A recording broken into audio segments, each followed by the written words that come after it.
Good evening, ladies and gentlemen, boys and girls, and welcome to the latest episode of the Hard Compound Live. For those of you who don't know, my name's Rich and I run and operate the Hard Compound. We're a one-stop shop for all things motorsport.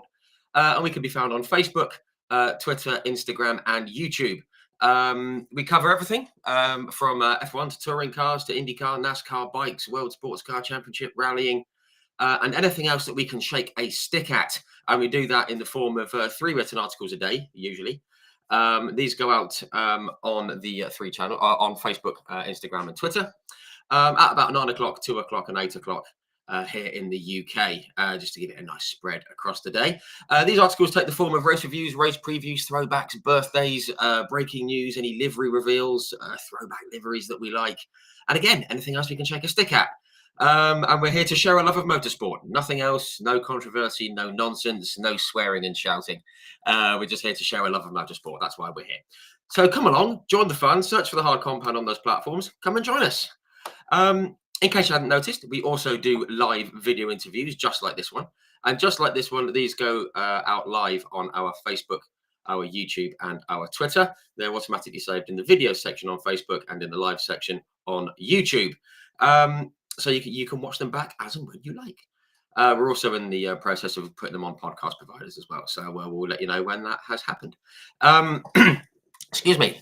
We are rapidly approaching 200 of these. I'm not going to name all the guests that we've had, but just to give you a flavour of who we've spoken to, we've had the honour and the privilege of speaking with Mr. Mario Andretti and Jackie Ickx and Jackie Oliver, Chip Ganassi, Hans Stuck, guys who have won the Indy 500 and the championship out there, like Will Power and Alex Palou and Alonso Jr. and Danny Sullivan, Ari Lyondike. We've spoken with David Brabham, Stefan Johansson, Emanuele Pirro, Carl Wendlinger, Mika Salo. We've spoken with touring car legends like Steve Soper and Rob Gravett and John Clellan, Frank Sittner, Ivan Muller, and many, many others. And you get the idea. So do go and check those out when you get the moment, but don't do it just yet, because we have got a terrific guest joining us this evening, someone who's had a slightly different journey through the motorsport world. He's raced in historics with great success. He's done some endurance racing. He's done very well in Porsches, and he's joining the BTCC this year with a team that you might know quite well. So it's all very exciting. Very talented racer, thoroughly nice chap. We've been chatting off there. So I'm going to bring him in right now. He's just joined West Surrey Racing, and we've got a great season coming up for him. So without any further ado, please join me in extending a very warm welcome to Mr. Charles Rainford. Good evening. Hello. Greetings, Mr. Rainford. How are you, sir? I'm very good, thank you. How are you? I'm all right. Out of breath, but I'm all right. I'm all right. Not too bad at all. Firstly, thank you very much. Thank you very much for coming on and doing this. We've had this in the pipeline since before the WSR thing, haven't we? So it's all worked out very well. But yeah, very grateful to you for sparing your evening and coming on for a chat. No, thank you. Thank you for having me. You absolutely nailed that intro as well. Well done. Well, yeah, fluffy. But yeah, thank you. Thank you very much. I'll give you 20 quid at Media Day for that. Thank you. Tuesday. Tuesday, yes, isn't it? Next week. Good stuff. Right, before we get into it, just want to say hello to some folks in the comment section. There's already a load of you tuning. There's over 70 of you tuning in already. That's very nice of you. Just want to say hello. Who have we got? Goodness me. Diffan Winevans. Hello. Hello, Diffan and Kay Warren and John Kane, one of the marshals at Knock Hill. Love your work, sir. We need you guys. Yeah. Keith Mayle, our good friend Nikki from over near the Nürburgring, our resident German pal. Hello, Nikki. Hope you're well. Sharon Milburn, big WSR fan. And who else? We've got Thomas Parker and many others as well. If you've got any comments or questions, do put them in. We'll see them in real time. It seems to be working.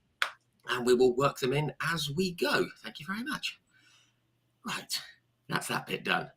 We're going to get into your career soon, Charles. First, I just want to say, well, first, I mean, we're going to dig into this a bit later, but congratulations on the move to West Surrey Racing. And you've been out in the car a couple of times and everything. How's it all been going so far? You know what? Firstly, it's still a bit of a pinch me moment, really. As I was saying to you off air, you're rocking down the pit lane with the pit limiter on and going, oh, I'm actually in a British touring car. This is really cool. But no, I've been loving the process so far of getting to know the car. I feel like I've embedded myself well within the team so far. And yeah, working with my teammates. That's, I've never had teammates before, so it's really nice to bounce off setup ideas, look at other people's data, and it's just so much more different than what I've experienced so far. Yeah, absolutely. And as you've seen in the notes we put together, there's a whole thing about being around the Toka package, but being on the BTCC side of it and all the things that go with it, which I'm gonna dig into. I've just dropped my phone, sorry. Which I'll just which we'll dig into. Sorry about that. Very unprofessional. But no, and it's obviously fantastic to see you step up from the Porsches where it's all gone so well. And we're going to dig into that. But yeah, it was impressive at Croft as well. It looked like it was all going the right direction as well.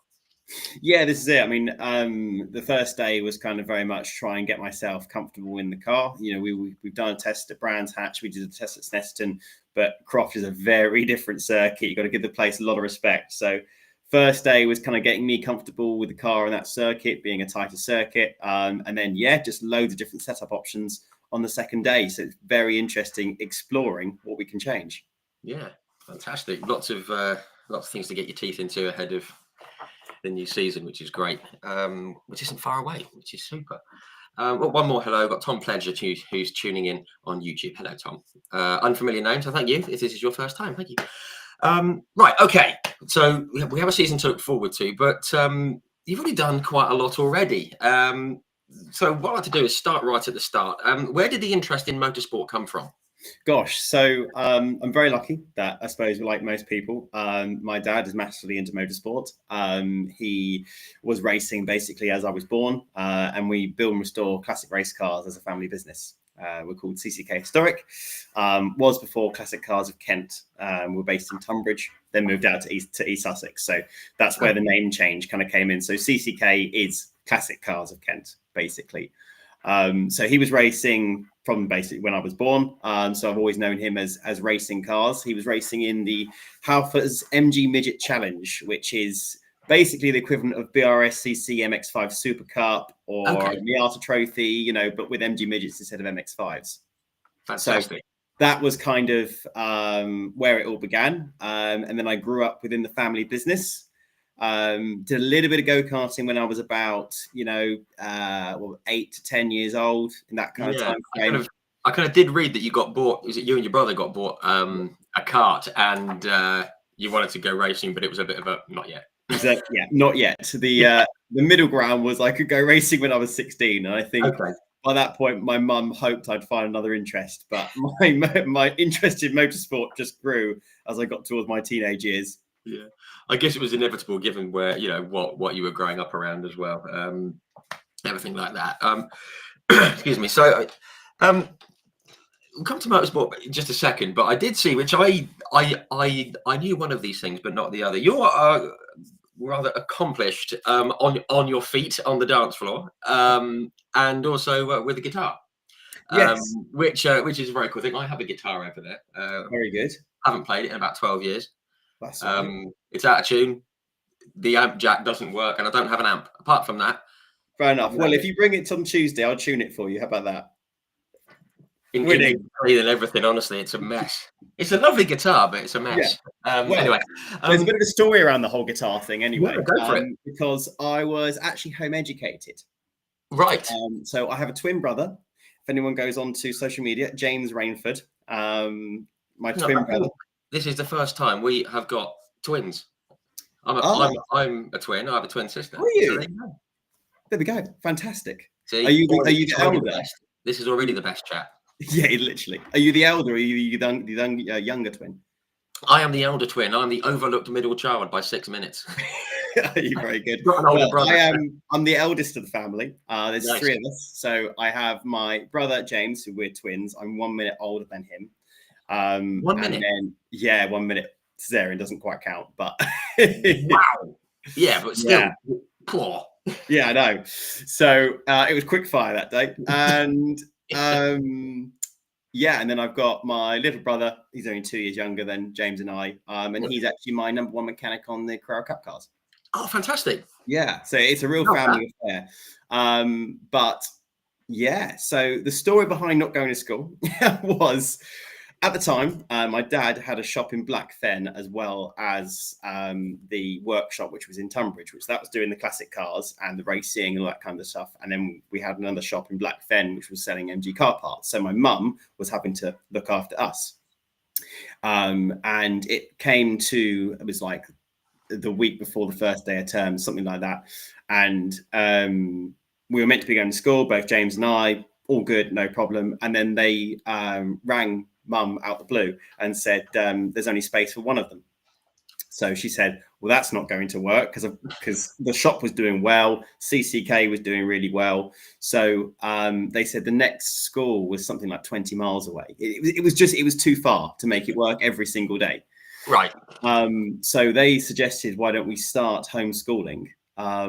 So we did, and we basically just never got checked up on. Yeah. Okay. So never happen nowadays. That would just never happen. Which is very interesting. So I technically don't have GCSEs or A levels, but I can drive a racing car, and that's where the guitar came in, because just to prove I could learn something, I started doing classical guitar, absolutely loved it, and did my grade A, teaching it, all that kind of thing. So my first job was a guitar teacher, where I would literally go around our village offering my services. And at one point I had a decent little customer base, actually. And this was before I could drive. So I was 14, 15, 16 years old, teaching people the guitar.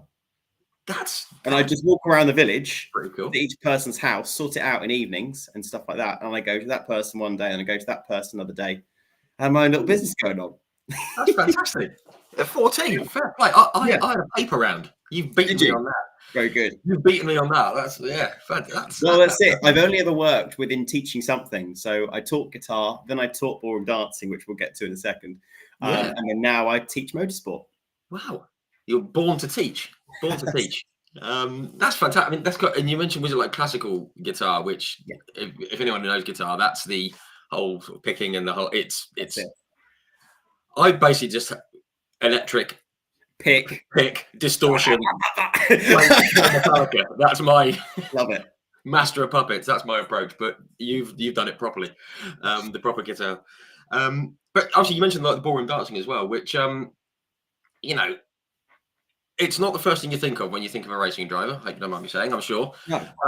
But it's very cool. It's bloody difficult. I remember watching some of the kids when I was younger, and there was a little class that went on. I'm thinking, how are they doing that? It's amazing.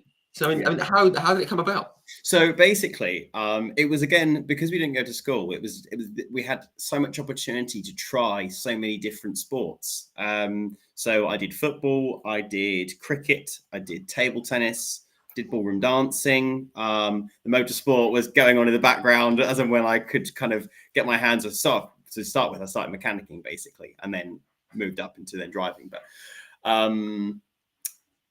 so we were very young when James and I that did the ballroom dancing. So my twin and I. Ali didn't get involved. He was always football. That was always his thing. Very much football. He's very good at it as well, to be fair, I must say. So we started off jazz dancing to start with, which is more of like a modern contemporary kind of thing. And my brother, we were very young, must have been about, it was 6, 7, maybe 8, that kind of area. Started then going there. My brother and I were the oldest in the class, so we were picking things up quite quickly. We wanted to progress, and we were enjoying it. But and my mum used to ballroom dance. She did what was called formation team dancing, which is, if anyone's interested, have a little look on YouTube. It's the formation, basically World Championships of Blackpool, and you have these couples, and they're all in one team, and the idea is a bit like synchronized diving, to just be exactly the same on every single movement. Okay. And anyway, so we went to a class. We both went to a class. And my mum thought it would just be like a once a week bit of fun, which then turned into twice a week, which turned into starting to travel around, the southern part of the UK, which then turned into 4 days a week, which then eventually turned into me practicing and basically dancing 6 days a week, doing international European competitions, world competitions, and all that kind of stuff. So it's a bit weird. Anything I do, I just seem to go full in, full commit. That's it. It just snowballs, isn't it? It snowballs. Yeah, exactly. Yeah. Fantastic. Yeah. I did see you can. What is it? Second in your class in the European. Yeah, so there's different levels. Pretty There's cool. there's pro, there's amateur. There's not really a difference between the two. If you take an amateur, they can go and do the exact same thing as a pro can. There's not really a difference in the ballroom dancing world. Then you just after that, you've got what's called pre-championship level. So it's kind of structured like that. Again, it's all quite close in between all the grades. Anyway, I was dancing pre-championship level at this particular time, and yeah, I went to the European Championships. Got second in the Latin American. So that is your cha-cha, samba, rumba, paso doble, and jive. Wow. Proper energetic stuff. Proper energetic stuff. Yeah, it's all like interval cardio. So yeah, a lot of you to train for it. You kind of do loads of sprinting, and then just because the way it's structured is it's like knockout rounds basically. So say 250 couples enter. They then half it again and again and again until you're down to your final 6. But once you're in the final 12, you dance all 5 dances one after another straight away. So you do 2 minutes of cha-cha, then you've got the bow and curtsy time for the audience to kind of just like finish clapping and stuff. Then they start the samba, and it just goes at that for 5 dances. So by the end of it, bear in mind you could have danced up to like 7-8 rounds throughout the day to get to the evening. Wow. So you're like knackered. Like honestly, these dancers on a pro level, they are so unbelievably fit. It's unreal. And I think it's a crime. It's still not a Olympic sport because it is incredible. That's the thing. I mean, it is. It's you have like the rhythmic gymnastics, which is I guess kind of the closest thing to it. Yeah, but totally is the closest thing. It's that, but it's music as well. I mean, it'd go down a storm. Totally. I mean, you got live orchestras, the whole lot. It's such a fantastic evening. To be fair, if anyone takes anything from this evening, go and try and find, or even give me a message on Instagram, and I will tell you the best place to go and watch ballroom dancing because it is such a good evening out. It really is. Well, I'm sold already. I'm already sold. This is going to be the dance compound from now on. The dance compound is sorted. I don't think that works, but Keith May has just said potentially the first BTCC driver to go on Strictly. Then there we go, sorted. Maybe that's it. Right, that's my goal for the year. That's it. Yeah. For my first win, I'll do a bit of cha-cha on the podium. A little shimmy or something. Absolutely right. Round 1, let's go. Round 1, let's go. Yeah. No pressure. No pressure. Yeah. No, great stuff. Guys, I have seen there's some questions coming in already, which I have seen, and we are going to come to them when we get motorsporting, which actually it's a good time to do it now, I guess. But no, yeah, check out Ballroom Dancing because it does look wicked. I quite fancy a night out at it now. So we'll have a chat off air. We'll sort that out. Good stuff. So yes, going racing. I mean, obviously, we've established that you'd agreed that you could go racing when you were sort of 16 and you could and they couldn't stop you.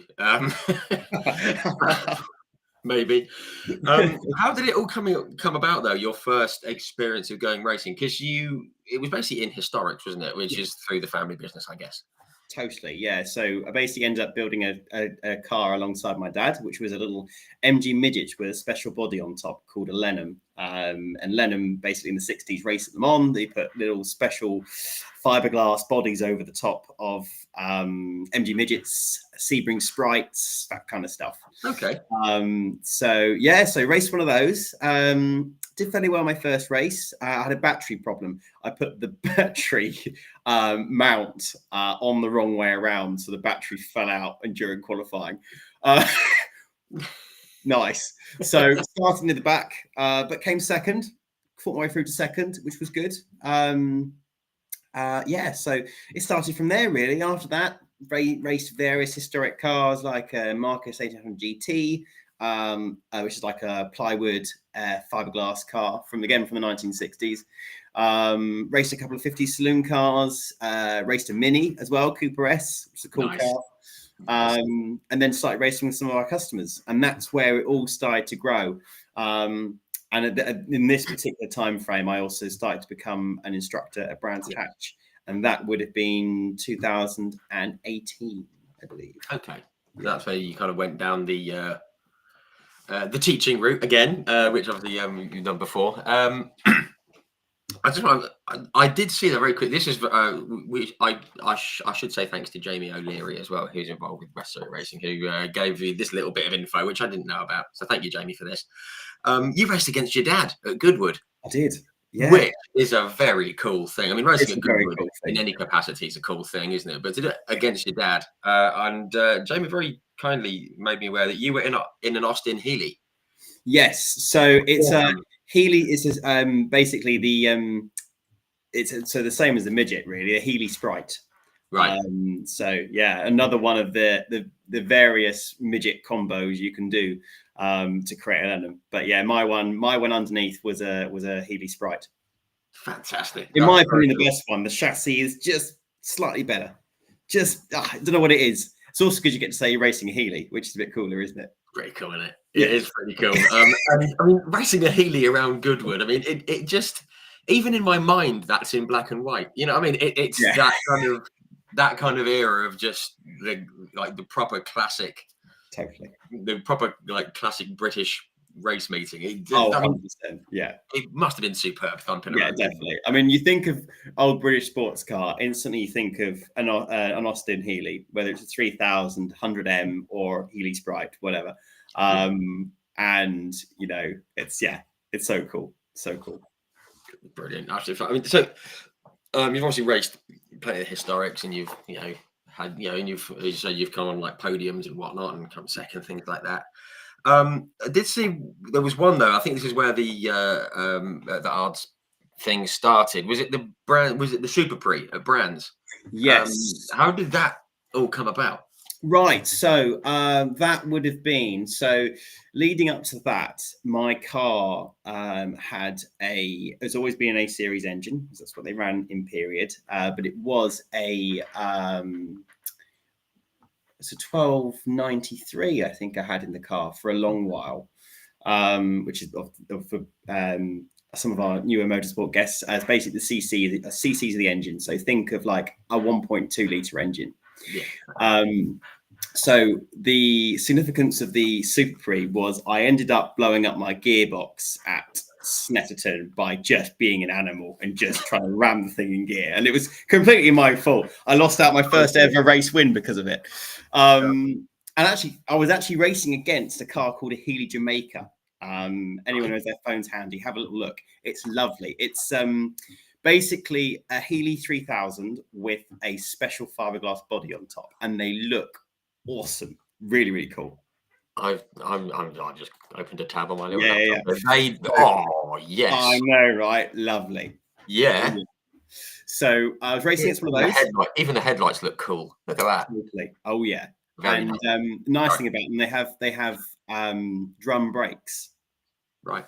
So round Snetterton, he was very quick at the start of the race, but then trying to fight with a Healey Sprite ended up cooking his brakes. Right. So it meant that I then managed to pull a gap. Anyway, being young and too aggressive, I blew my gearbox up with literally, it was like the final lap, or if not, like a couple of minutes to go. So anyway, that was with a straight cut close ratio box. So then my dad very kindly put in a dog box for me for Brands Hatch Super Prix. And at the same time, while we were there, we had a spare 1380 engine, which is basically your 1.4 litre, which they do have a significantly more horsepower because it was on a single 45-inch Weber carburetor as well. Okay. Where before it was on twin SUs. Okay. Much better carburetor, much more engine power, better gearbox, produces less drag on the box than standard gearbox does. So the car was rapid. Anyway, loved the race, did really well. And then the next day, basically, spoke to Peter Alexander at MSV, chief instructor at Brands Hatch. Lovely guy. My dad's known him for years. And he offered if I wanted to become an instructor. So did all my training, got my first license. She started off as a probationary C license and worked at Brands Hatch for many, many years. And I still have my license at Brands Hatch and still work there. Brilliant. Really, really cool. Really cool. And obviously, it was always going to be Brands because obviously the part of the world that part of the world that you're from. I always throw Brands Hatch in here because it's my favourite circuit in the UK. No disrespect to any of the others. It's the first one I went to in 1980 when I was very small, and I've just loved it ever since. There's something about Brands. It's just fantastic. I know, and the fact though that the final round of the touring cars is always there is just even sweeter. It always has to be the final round. It's just. Yeah. It's the Brands Hatch finale. It always is. You've got to go around that GP circuit, final one of the year. It's normally raining. Awesome. Yeah, absolutely right. And it just wouldn't feel right being freezing cold and wet anywhere else at the end of the year. No, I agree. Right. I'm sure it'd be fun, but yeah, no, great stuff. And so obviously, so you got qualified there. Just a couple of bits I want to talk about before we get into the more modern stuff. I saw was it the Betty Richmond Trophy Goodwood Members Meeting 2019. Excuse me. In the Morris Cooper S. It's just a very cool little car, isn't it? Very cool car. Yeah. There's a bit of a story that goes along with that car as well. There's a book out which was written and CCK. We were basically the ones that did the car stage per stage. So the book is on how to build an FIA racing Mini without going and do the whole thing yourself. So when you buy a Caterham, for instance, and you get your book, your little pamphlet, how to build it, there's a book out there on how to build an FIA racing Mini.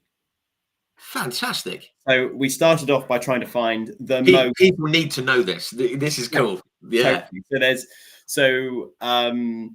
We tried to find the most rotten car we possibly could, which is in a lovely lady's back garden. And as Dad tried to kind of winch it onto the trailer, the back axle just fell out and the subframe, the whole lot just came out the bottom. Good. So it was a good starting point. And we went through all the stages, documented it all in the book. And the final part of the book was Dad racing the car at Brands Hatch, which then subsequently, a few years later, I then raced the car at the Goodwood Members Meeting for the All Mini race. Wow. That's fantastic. Yeah, really, really cool. Love that from the ground up. We went into that event knowing that all the cars were going to be rapid compared to ours because the car wasn't built to be the best possible Mini in the world. It was this is a cheaper way, still not cheap, but a cheaper way of building an FIA Mini Cooper S. But I managed to wrestle the thing up. We got it into the final, and it was a fantastic weekend. Amazing. So basically just from not proving the point, but it's saying that you can do this and get it to a race and race it. Yeah. For doing that well in it, that must have been fantastic. Yeah, I mean, obviously it was a little baby that you had. That's it. I mean, Goodwood chose some of the quickest minis in the world. They kind of did it as this is the definite of who is the fastest Mini driver and who is the quickest Mini Cooper S in the world. And I think I was inside the top 20. So that's great.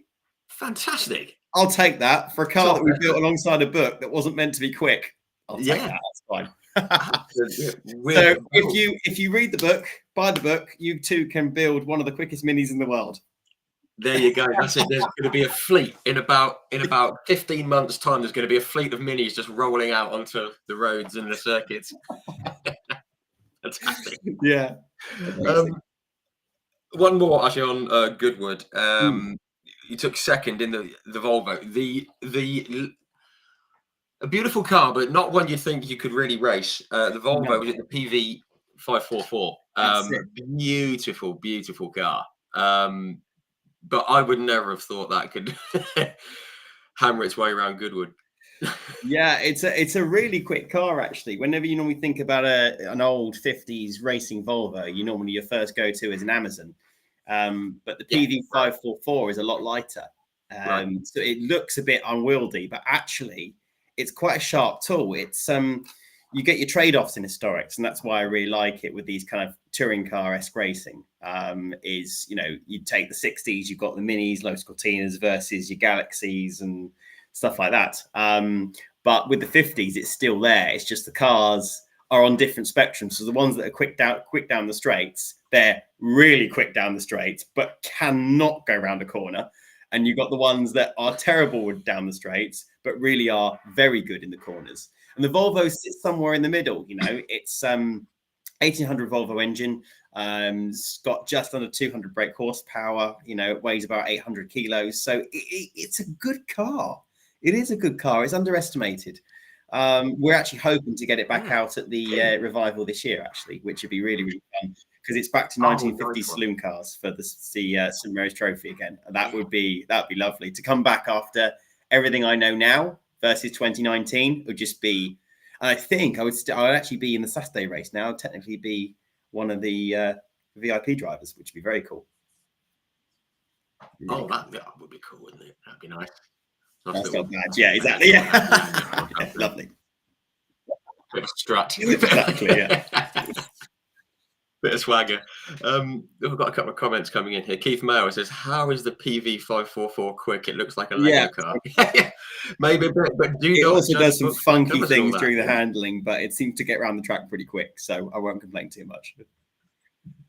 Fantastic, nice one, Keith. I guess it's time to get to ask this question from my friend Diffan Evans. Hello, Diffan. You kind of answered it here, but you'll be doing some historic racing. I will be indeed. The next one on the historic racing calendar for me actually is at Donington Historic Festival.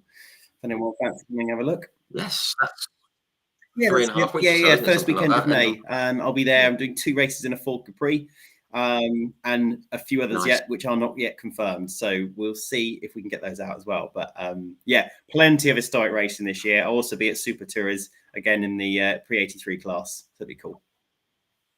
Nice, fantastic. And just a quick one on the Donington Festival. I mean, I saw they put on their socials.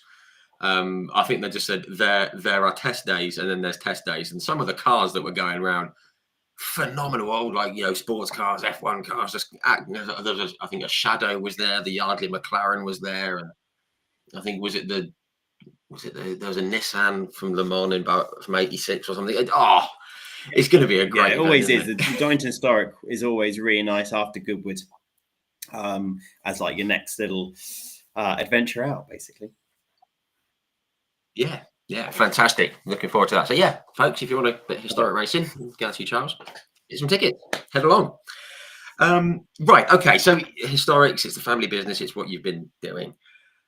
Had you thought about going down the modern kind of route before the Enduro? Yeah, before the Enduro car happened.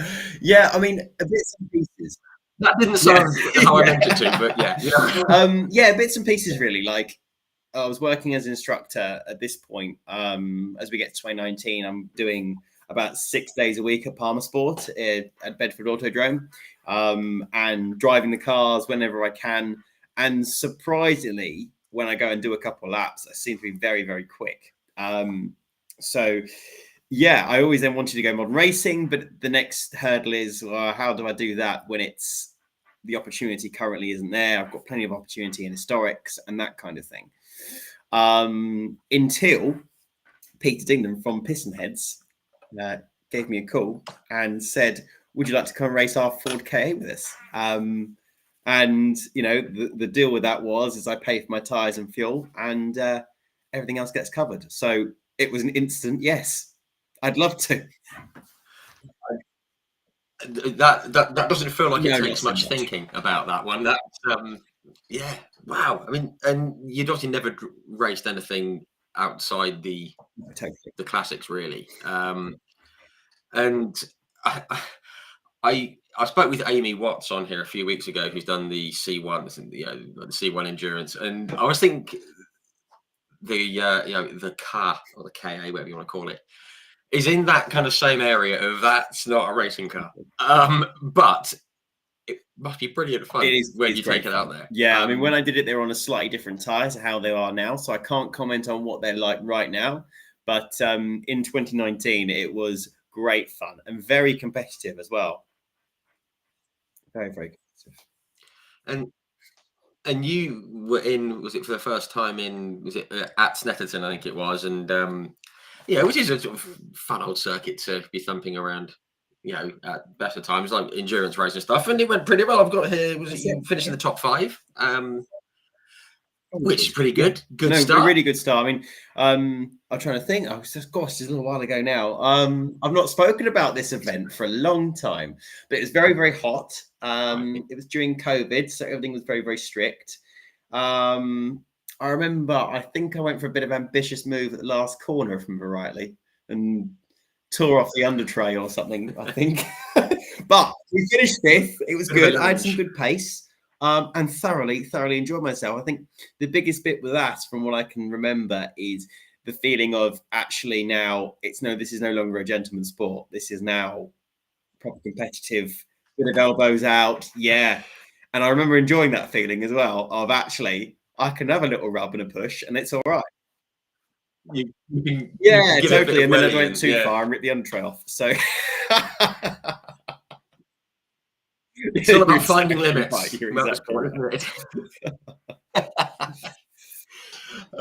No, brilliant. So you've gone from very hot to, I guess, not so hot. Was it 500 miles around Brands Hatch in November? I looked at this race. There's so much. I have so many questions about this. I read. I don't know how true this is, but I read that the car was damaged, which is fair enough, after another car rolled on top of it. Yes, that is correct. That is a tremendous sentence in one way, but so there's in the other. Bit of a story. So we arrive. There was a guy called Matt who was one of his first race weekends, and he was very nervous. So the plan was to send him out first for qualifying. Because it was going to be light, it wasn't going to be dark, and it was going to be wet. So the plan was everyone else goes out first, does their qualifying, then right at the end, because I was the quickest driver in the car, hopefully the circuit would dry out, it'd be dark, that's fine, but it would be the car would be as light as possible for me to then go and set a representative lap time to be as high up the grid as possible. But unfortunately, Matt came out the pit lane, got a bit dazzled by other cars, and ended up spinning and parking in the gravel. Fine, no big issue, until another car was very late on seeing the yellow flags, broke in the middle of the paddock on a wet surface, lost it, went one way, then it flicked and went the other way, hit the gravel trap, and then literally the car rolled on top of our car. Yeah. Wow. Totally. That will do it. So this is on so this is 2020 and it is Halloween, so 31st of October. And we get the car back. We think it's going to probably be game over, but the roll cage hasn't, well, the roof coming down hasn't actually quite touched the roll cage. It's just soaked it up to a point of being a tiny gap like this, basically, before the roll cage. So the engineers said, well, if you can pull it out, you can race tomorrow morning. So myself and another chap called Oliver Lewis, who's another engineer, we worked pretty much all night to try and get this car back straight. And it was so fun, not going to lie. We were using slide hammers and we were using these like hydraulic devices to push the roof back out and everything. That's it, yeah. And we managed to get to a point that we could make a tailgate fit. So got a tailgate kind of to fit. We got rear glass back in it. It needed a door, and people were just like lending us parts and stuff for the car.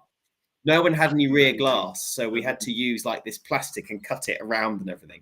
So the car was probably completely illegal. In fact, it was probably way lighter than everyone else's car. But we went out. We were able to start the race. I had to, because I hadn't raced there within the last 12 months. So I had to do 3 laps behind the safety car before the race started. Even though I was an instructor there and everything, that was just the rule. That's it. So I was elected to start the race, see how many... just sort of see one of the comments come through. Trickle treat and a half. I love that. That's funny. Yeah. So I was elected to start the race. The plan was to try and make up as many positions as we can. I was also the most experienced in the car. So make sure the car is straight, nothing's broken on it, that kind of thing. So we quickly got all the gravel out of it because we hadn't done so. We spent so long trying to get the car repaired to a state we could go. We hadn't even got the gravel out of it yet. So got the gravel out of it, shook it down, sent it out, and it felt all right on the 3 laps I did. I said, right, you know what, lads? let's start the race. Why not? What's the worst that's going to happen? So I started last in very, very greasy conditions. And this was before the circuit was resurfaced as well. So anyone ridden it before that, it was so slippery, Paddock and Graham Hill. And because I worked there as an instructor, I knew exactly where to position the car in greasy conditions and all of that. So that was fine. So I got lucky with safety cars. But basically how it kind of ended up working out is I'd make up 5 positions, 10 positions. So I started 49th on the grid as well. So it's a big grid. Made up like 5, 10 positions, safety car. Again, same thing. 5, 10 positions, safety car. And right, yeah, so and basically it meant we got a safety car with how far are we into the race? 40 minutes into the race, and I was obviously still in the car, but I was second by this point. So I'd climbed all the way up by just safety car, because there'd be carnage up front, everyone would brake, and I'd just keep it pinned and just try and figure out through the accident, take to the grass, make up loads of positions, and just slot back in again. Because like if I'd written the car off, it really didn't matter, because the shell was done. We were never going to compete with this shell again. So it was like if I have a massive accident we can't have a massive accident in a KA, but hit someone spun or whatnot, then it is what it is. I'm just going to make up positions. Yeah. Anyway, it's like this is the end come what may. So yeah, we went back to green after 55 minutes, and I made a move for the lead into paddock. So went from last to first within 1 hour before any pit stops had happened. It was just so cool. It really was. That's brilliant. When you're leading, you must have thought. Well, no, it was a bit weird because each time the safety car came out, I went, "Oh, is that leader? Okay, that's doable." Really strange. Yeah, he's there. How did this happen? So yeah, I mean, where obviously you would normally get a bit of a spread out when people are overtaking and whatnot. Because it just got bunched up again. That was it. So last to first within an hour. Then the race continued. It got to night. I went back in for my final stint. And basically, long story short, I made a rookie error. Under safety car, we went back to green racing and I overlapped slightly.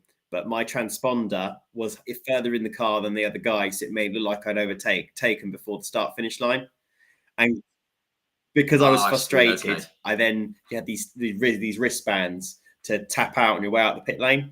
And I was like, it started to rain at night. You know, it was like peak conditions for someone who's young and inexperienced to be flat out. I was like catching the leader by like seconds a lap. Like it was great. Then I forgot to tag out, got a 10-second time penalty, and we missed out on the win by 2 seconds, which was a shame. But second, that's frustrating. But from 49th with a car on your roof after about 12 hours of racing, that's not a second. We'll take that. So but it was a great time. I mean, all the guys at Pistonheads are great. Subsequently as well, I did some filming with them 2022 on a little series and stuff. So good friends with the guys at Pistonheads. It's a nice place. Great stuff. I love that. I'm gonna have to get to one of these. They are great. They are great. Yeah, they look superb. And I did see you got like some recognition for that. Yeah, I mean, after I got out of the car, I actually got more recognition from that than I had through any of my stuff at Goodwood or winning historics, or I did support races Spa 6 Hour and won that with a customer of ours and all that, and got way more recognition for this in an Enduro KA than anything else. So that was the decision made. We've got to go modern.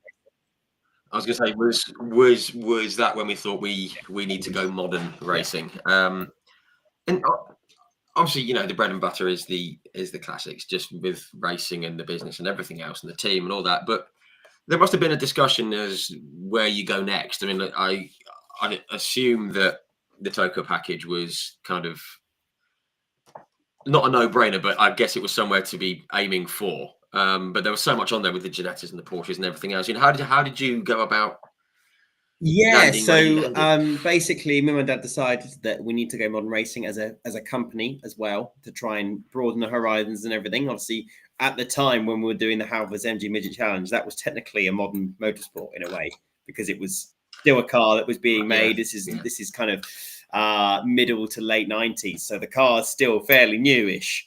So it was only then later in the 2000s we got into classic racing properly. So it's like kind of back to modern racing, and it was a case of what do we choose?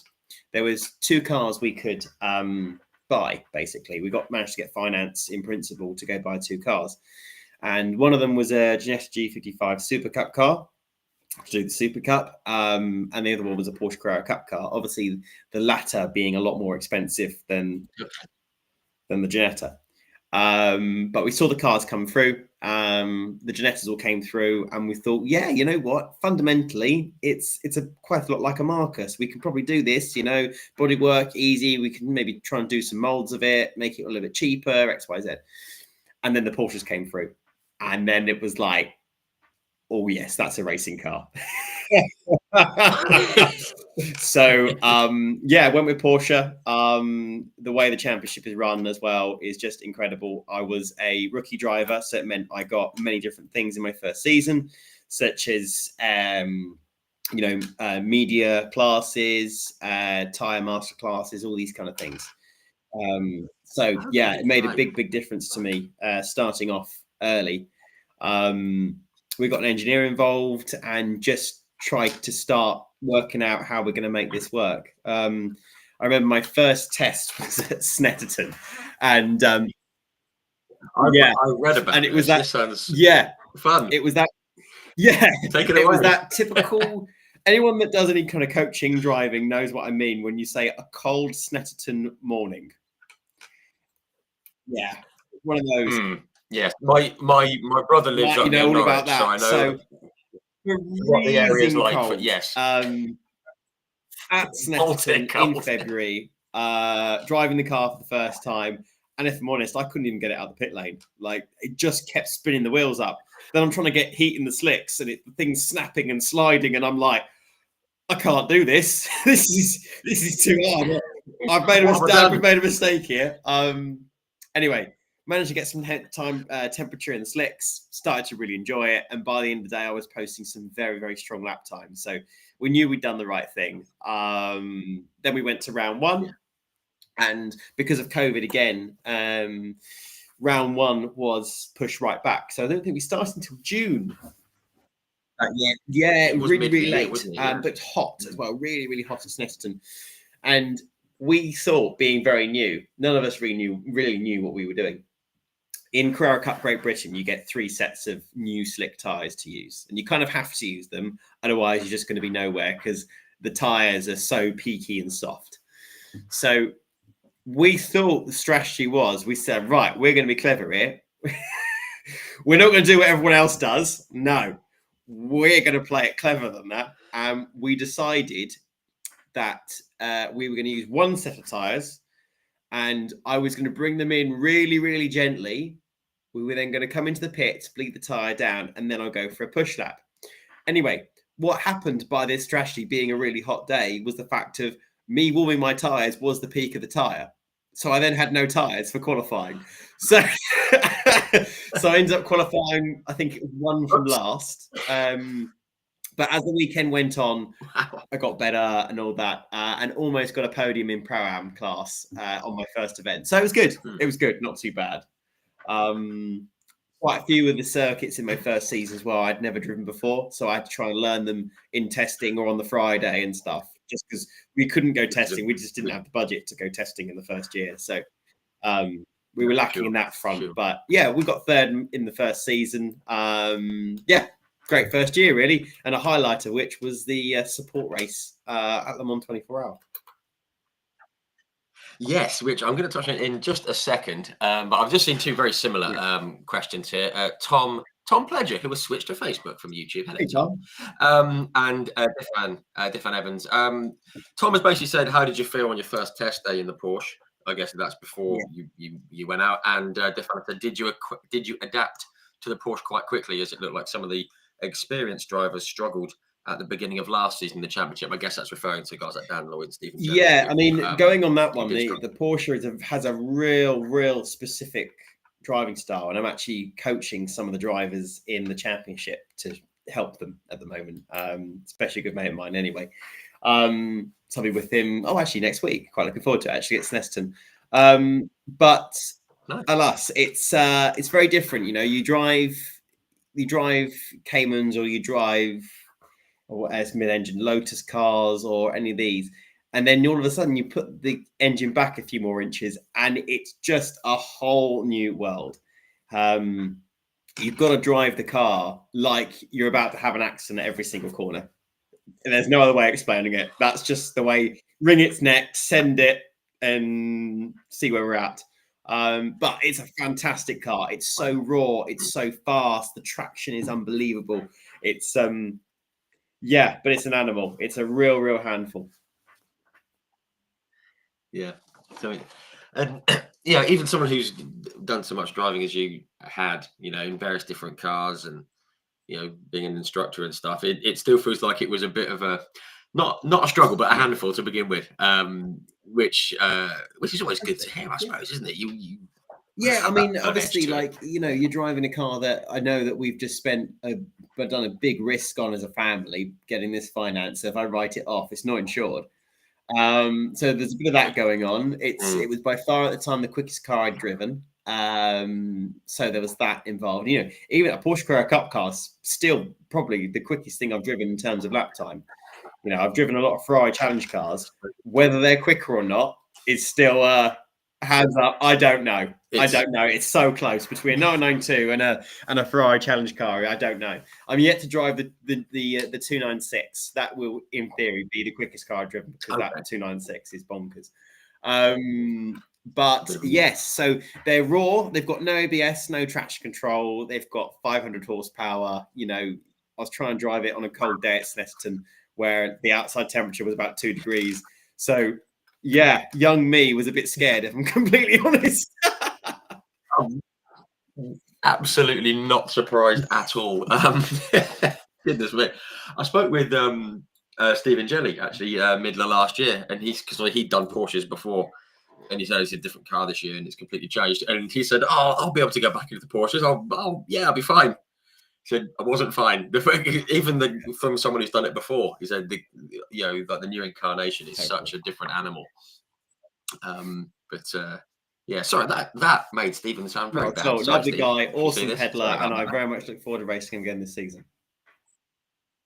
Yes, absolutely. He is a top guy, top guy. Criminally underrated in my book. Yeah, nice chap. Just want to quickly step on though to 2021. And it was the first, I guess, what you could call a full season after what happened with COVID and everything else like that.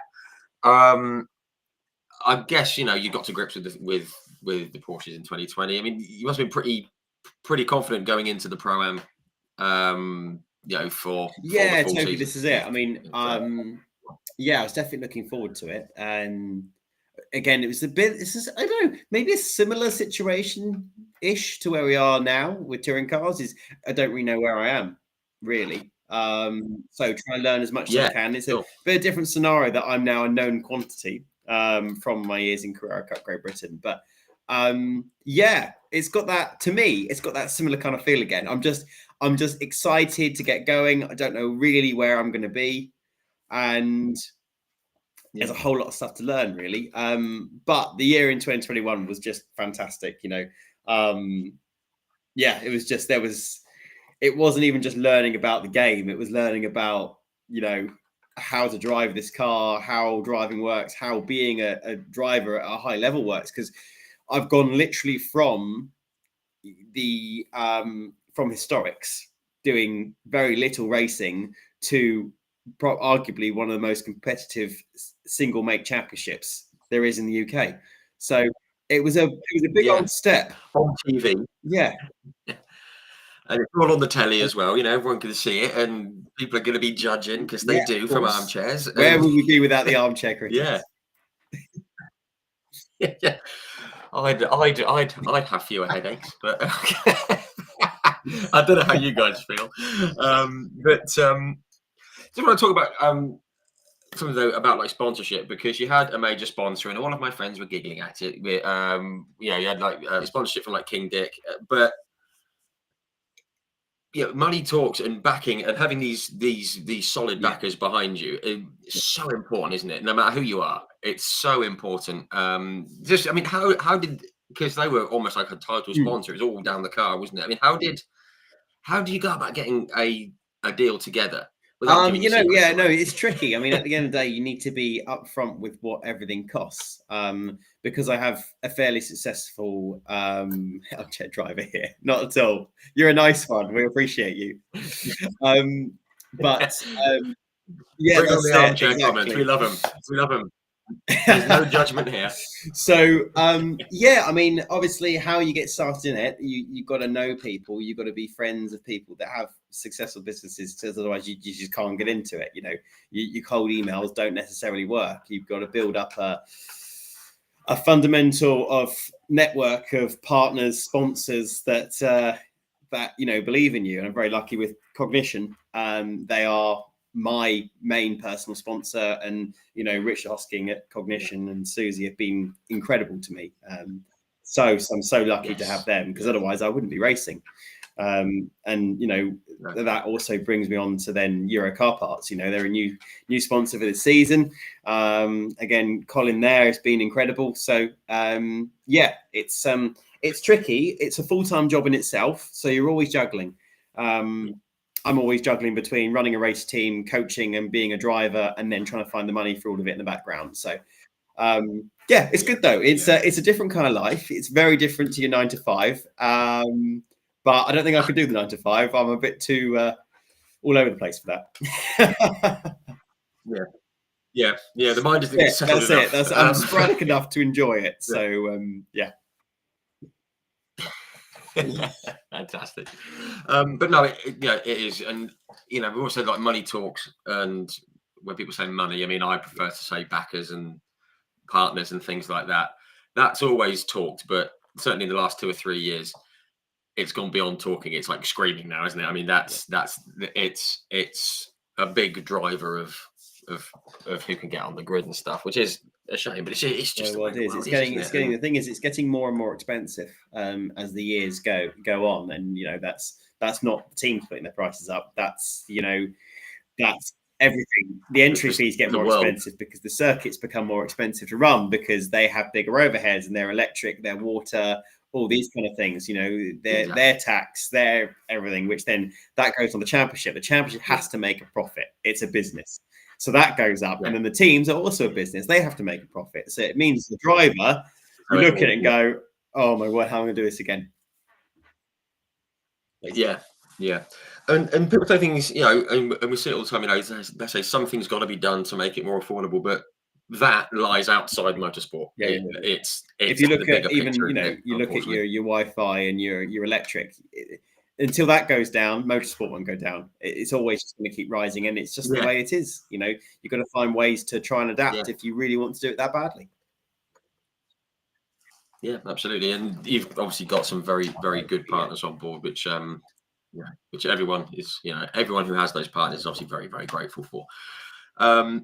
Cool. I just want to go back to the 2021 season, because I mean, did you have any expectations going into it? Because we said you got to grips with the car, but you had to learn it for a full season, telling everything. I mean, did you have any expectations? Were you setting any goals, or do you just? Yeah, I mean, obviously, we really wanted to win a race in Pro-Am. We were just thinking about Pro-Am results, really, and trying to make the car better and try and learn. We've won. Well, we got a pole positioning class very, very early on at Brands Hatch, which was round 2. Which was good, and then managed to win the first race, which was very nice as well. Yes. Funny story that actually, it was it was kind of, it wasn't damp, but it was like a bit dewy, and we were the first cars out in the morning for Sunday morning. Right. And I was doing my warm up and everything, and I was like, oh, you know what? I reckon I could get a lot of temperature in the rears by drifting through clearways. Yeah, I know. So spun it on the outlet.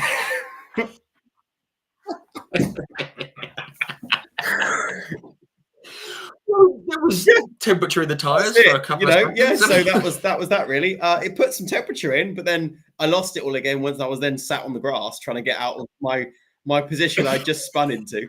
So that was quite funny, you know, first pole position, first spin. and then straight to the grid. Why not? Straight in. Straight in at the straight in like, at everything. Unfortunately, I can't remember too much about that race. I just seem to remember towards the last couple of laps being very nervous that I'm actually leading and that this is my first Pro-Am win. Yeah. But yeah. And it was like 7th was overall. Good. So yeah, it was good. I mean, Brands really Hatch has always just kind of clicked with me. It's really strange. It doesn't matter what car I'm in. I tend to jump in at Brands Hatch and go well. So it's I guess it's one of those circuits really that just suit me, and doing millions of laps and as an instructor there isn't gonna hinder that. No, it's gonna help a little bit.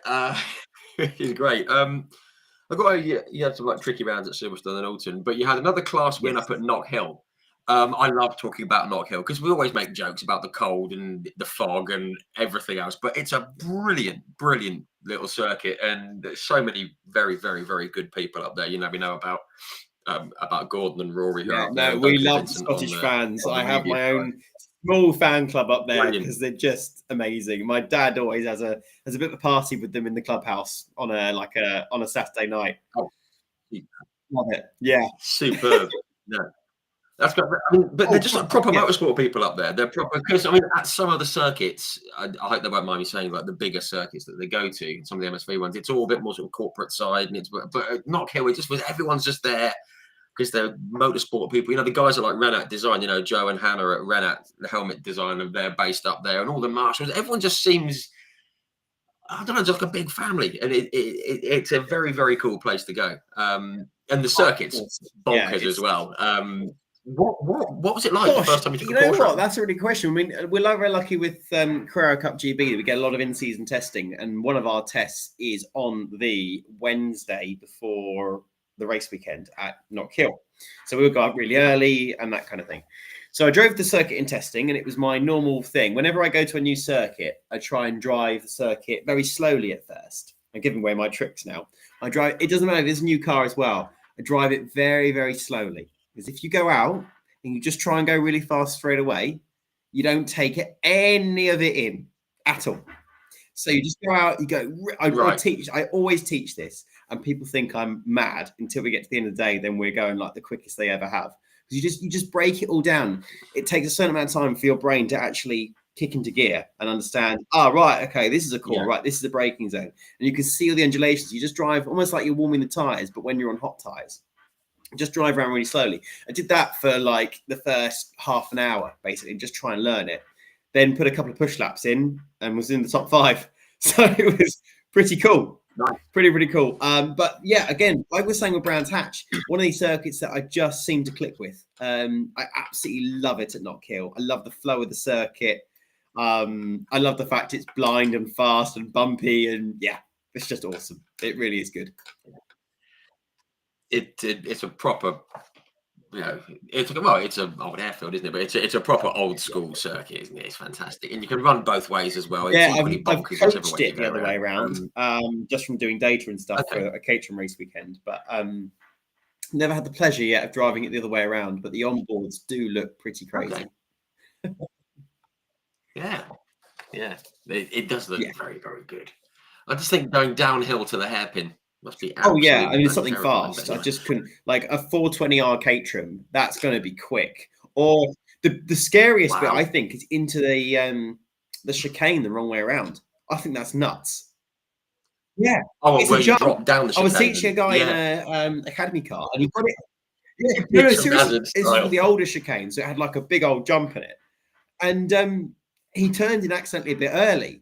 And he went, it was probably loads slower. And it wasn't. Like, the speed trace was ridiculous. I said, well, if your car's all right, just do it. Because it's like 2.5 tenths.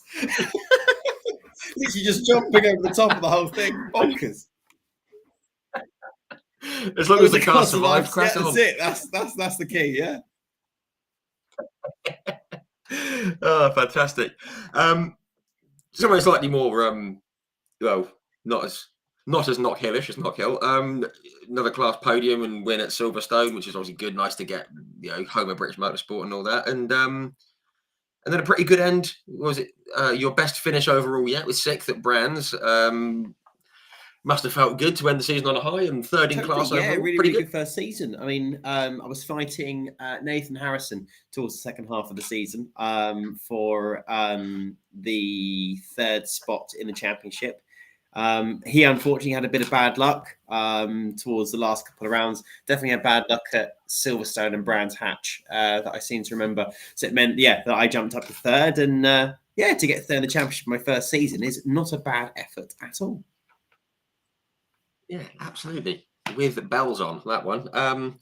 Just because we're going chronologically here, but I just want to go. You mentioned it before, Le Mans.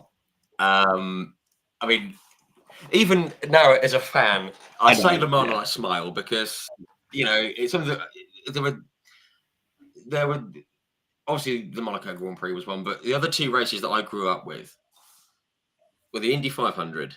I shoehorn that into every chat, even if it's not relevant because I love it.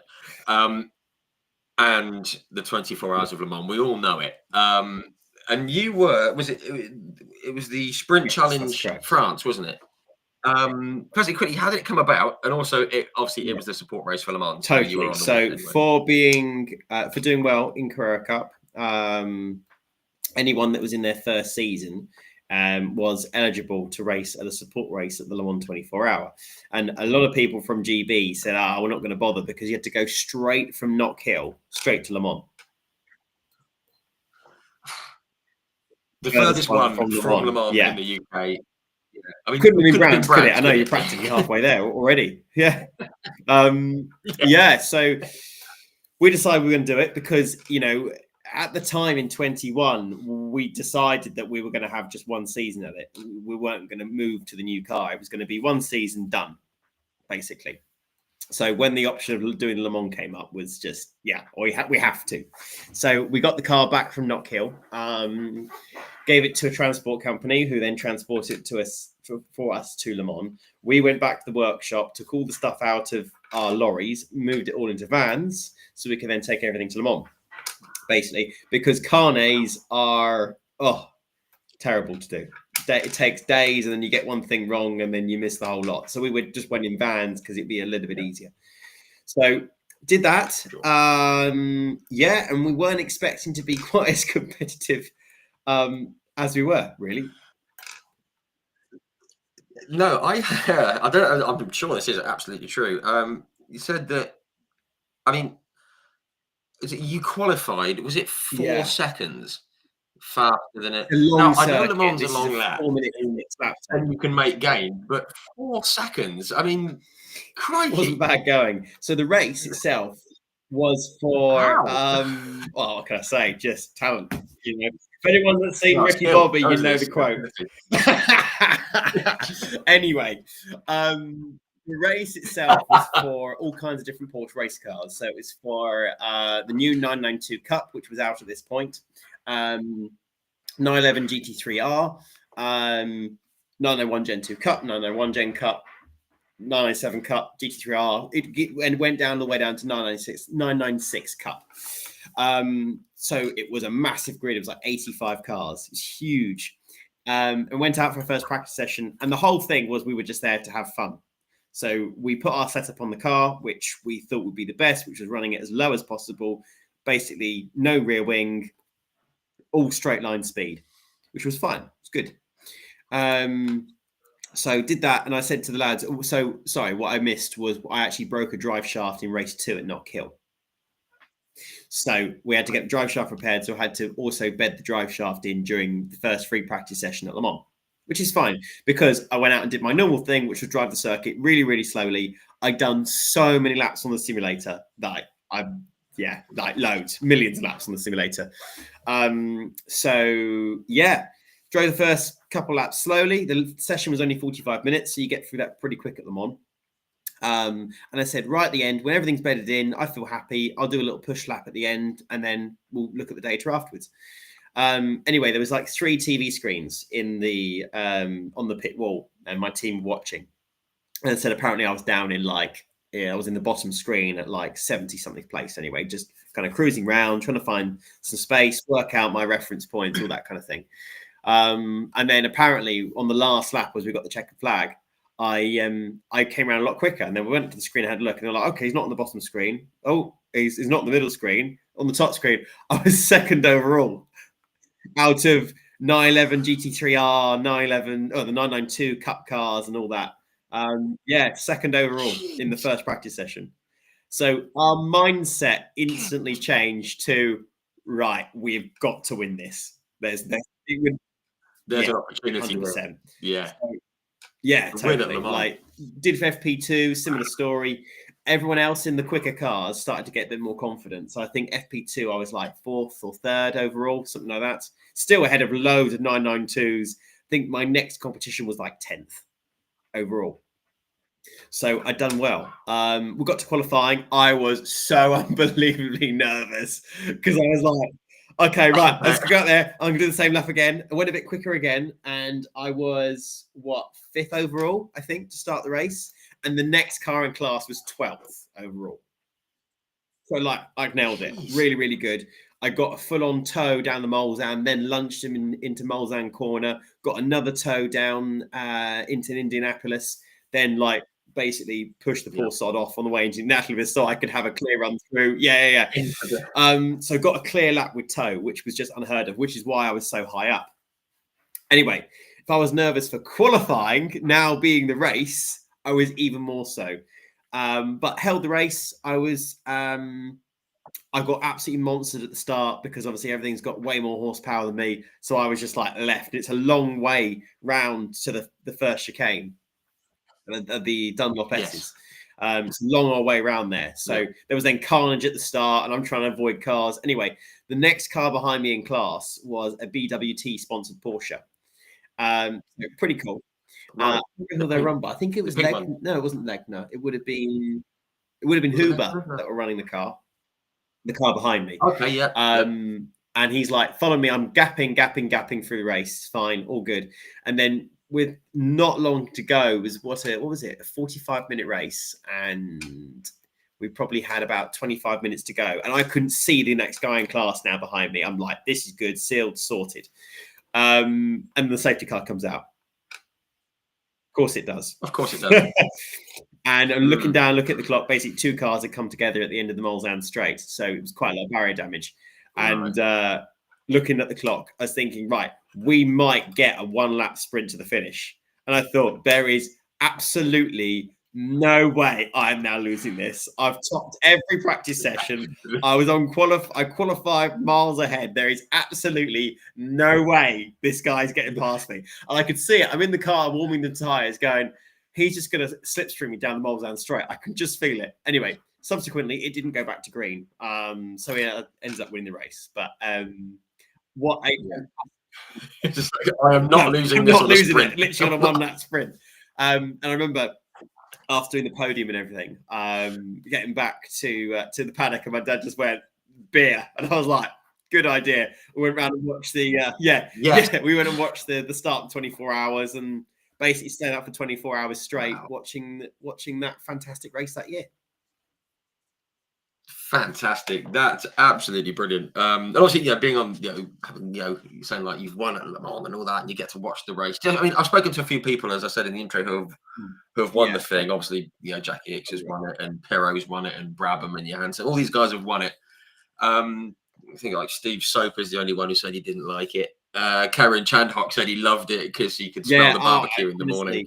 When he was on that thing. I mean, but just being immersed in it, what's it like? Knowing that you've done your bit. Firstly, the circuit is, in my opinion, the greatest circuit in the world. Driving it is just incredible. It's so good. There's nothing like it.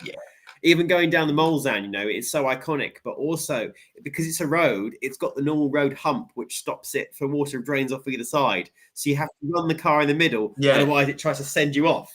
Like, it's just so cool. It's a proper hump. If you drive down the road, or you even, you stand on the pavement when it's clear and you have a look, every road has a hump in it. So the water drains down either side. And so does Le Mans. But at 200 miles an hour, that is just unreal. That's fantastic. It's going to get your attention in it, and it's just it's a brilliant place, and Yeah, I'm very jealous of anyone who. I mean, I've spoken to a few people who have driven it, and actually, I asked this to a few people. I think Gary Ailes was one. I spoke with him down your neck of the woods, and I said, "Do you ever, when you're going down the Mulsanne, do you ever have a split second where you think, Oh I'm yeah, doing it?" I did. Yeah, I came Because out I Test would. Rouge. I'd do it if I would do it. I'd think that if I stood next to the circuit and just looked at it, I go, I'm here. I came out through Test Rouge on my first out lap whilst the tyres were a bit cold. Went up to 5th, went up to 6th, and was like, I'm on the Mulsanne straight. How did this happen? Yeah. And I literally whilst the car's like, yeah, exactly. I'm doing it. Yeah. Fantastic. And then to win it. as well. Yeah. Yeah. Fantastic. Yeah. No, lovely stuff. Love that. Just quickly got to say hello to Sheila Kersley from Kersley Motorsport. Hello, Sheila, who's tuned in. We've partnered up with them this year, racing in the Hyundai Coupe Cup and the JSCC. So check out Kersley Motorsport, folks. Very good people. Alex and Sheila and Harvey, brilliant people. We love them. There you go. Plug for them. So yeah, 2022. So just quickly going into 2022. I guess finished third the year before. Yeah, definitely. I mean, obviously, when we were doing 2021, the plan wasn't to then do 2022, but we all had such a fantastic year. The opportunity to buy a new car presented itself. We managed to acquire some money by selling a very rare AML car, which we got very lucky with. Basically, when we bought it, we didn't realize what we were buying. Turned out to be an original Le Mans car, an original Grand Prix car that won at Monaco. So it was worth very similar to what a Porsche Cup car is. So we sold that, got the money in, bought the Cup car. And yeah, I mean, I straight away gelled with the new car. So much better than the old one. It just much more positive front end. Yeah, it just suited my style much, much better than the older car. And we kind of hit the ground running, really. Tricky weekend first out at Donington. We got disqualified for ride height infringement, which...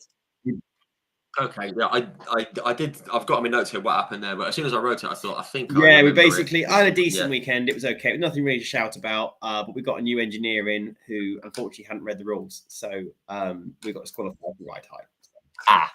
So that engineer left. We ran the car ourselves, and then we won a lot of races. Yeah, I mean, obviously disqualified the first round. Start from the back. 16th at was it Donington, wasn't it? But then I've actually got here, so thereafter it's pretty much a perfect campaign. I mean, I think you're only outside the top 10, the overall top 10 once. Class podium in all 14 of the, in the last 14 races after that first round. And I said you're against the likes, you had like Nathan Harrison, Angus Whiteside in there, and Ryan Ratcliffe, Hugo Ellis, Will Aspin. Good drivers in your class. And, no disrespect to them, but you fairly comprehensively dispatched with them, shall we say. Nothing against those guys because they're very, very good, but obviously very, very strong season. You must have thought, well, yeah, this totally. is I mean, we're great. just at that point, you're just riding a cloud. You're not expecting to be on pole for the next one, and then all of a sudden you're on pole again, and you think, okay, well, this race, maybe I want a race pace, and you just cruise away, and you're like, okay, well, this is just unbelievable. Yeah, this is very enjoyable. The mindset changed very quickly from right Pro-Am to no, I want to win a race overall. I was just about to say, when did you start thinking, well, look, we've got this Pro-Am bit, without being cocky or anything, of course, but just saying that we've got it. But it's like, I was going to say, when do you start thinking we can go for we can take on the Pro? Yeah, 100%. I mean, I started qualifying very well. I think got my first overall podium at Alton Park, only because it popped up on my Facebook a little while ago, and oh yes, it was Alton Park. But I was always kind of battling the pros, and my game plan for the whole thing was qualify as fast and as high up as I possibly can. Then, if the pros get a bit aggressive with me, let them go until I get to the next Pro-Am car, and then I'm good. But basically, just try and go in a train. If I can just stay in the train and just go with the train, I'll win my class. Perfect. Because as well, with Carrera Cup Great Britain, if you get the most amount of fastest laps in the race, you get a Tag Heuer watch, which which Yes, isn't bad. Let me Which grab is it. better than my one. Up here somewhere. Yeah, grab there it. it is. It's over here. It's underneath Mine my isn't a Tag Heuer watch. well, my girlfriend's got like a Porsche Bear, which is pretty cool. Oh, cool. Porsche, Hello. but underneath that is my Tag Heuer watch. So for the most amount of Very fastest nice. laps in the season, you get one of these. With a Oh, case with and the everything. case and Yeah, I've everything never as well. worn this. It's still very beautiful. much in its box. But lovely thing to have. Lovely.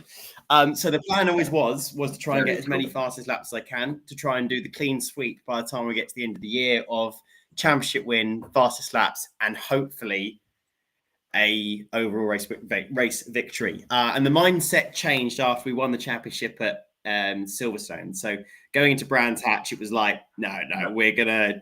Doesn't matter now. Gloves off. If I don't finish both races, I've still won. So see if we can win a race. Got lucky with the reverse grid, but drove a good race in the second race to win the last round in 2022.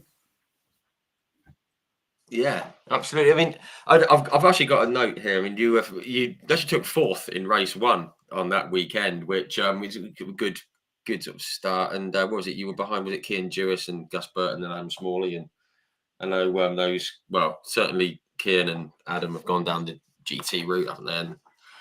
And I think didn't Cian win this weekend at Donington? I'm sure he did with Two Seas Motorsport. But so in like your pro-am, you're mixing it with these guys. I mean, as I said, I've got my notes here, but I've got to pass it over to you for that last race because you've come second overall once. You're thinking we can win this race. You've gone fourth. Was it literally a case of last round, last race? Yeah, let's go. Let's just take them on.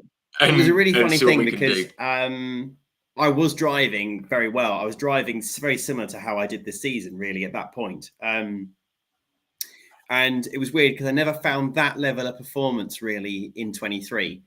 But I was just driving really, really well. I was edging away from Kieran about 10th a lap, just building the gap.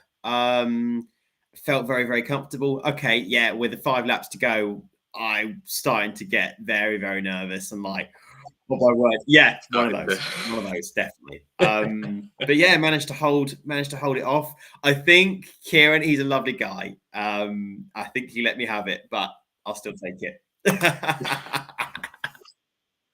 No, he didn't. Actually, if you saw the British GT race, he drove an absolute blinder as well, didn't he, to hold Sandy Mitchell off? That was a pretty spectacular drive. Yeah, I've had Sandy on here, and he's one of those. I call him. He's like a quiet assassin. He's one of those guys. He's very mellow, very middle of the road. Get him in the car, and the guy he grows horns. He's yeah. Also, just quickly on Sandy Mitchell, I had 2 weeks ago.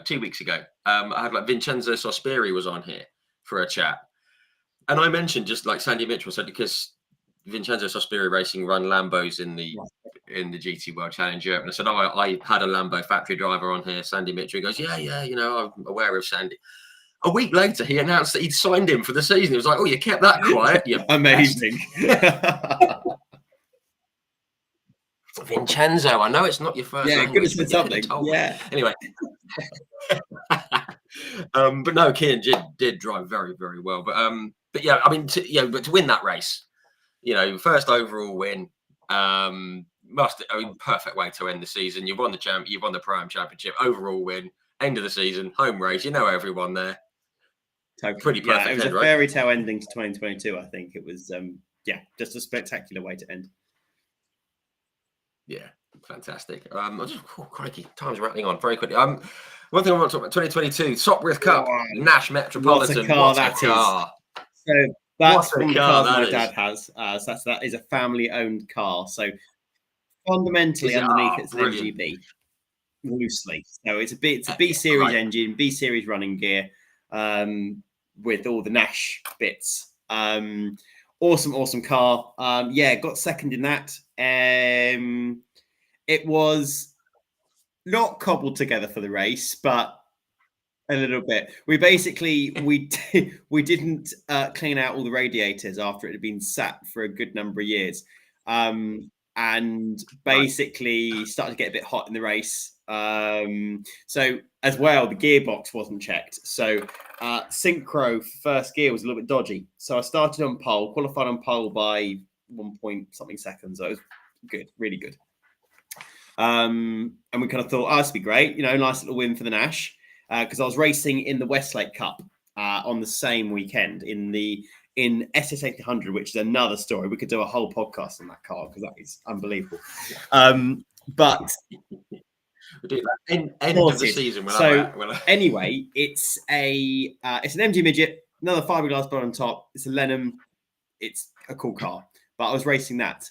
Qualified second, won the race. Great race against Nick Padmore. Really good. So we thought the race with the Nash should be easy because I've qualified on pole by over a second. So I'll just cruise around and win the race here too. And then it wouldn't go into first gear off the line. I dropped down to last, managed to get back to second. I was catching the leader by 1 point something seconds a lap. But she started to get hot, basically. Got up to like 90, was it like 94, 95 degrees C on the water temperature.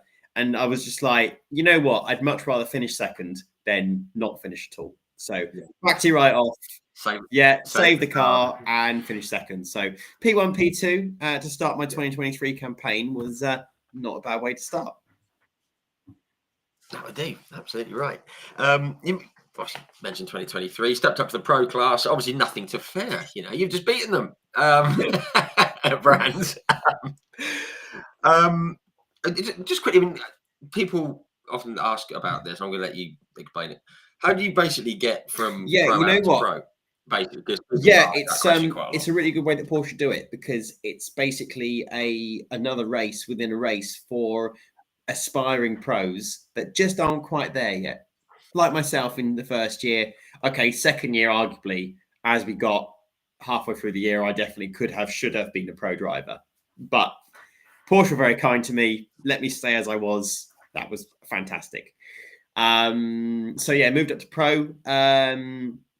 So the biggest difference I found in pro was all of a sudden the guys that were racing against me as a pro-am being a bit careful with me, I was then fighting them for points. So if I'm completely honest, I got a bit bullied. So that was how that happened, really. We fixed that last year because I was then doing the bullying. But I got bullied a little bit. We struggled a bit with the car setup. I won a race, which was good, but a lot of my weekends were nothing really to scream about. Struggled a little bit in qualifying, all these kind of things. So it was a good season. Of course it was, finishing fourth in the championship.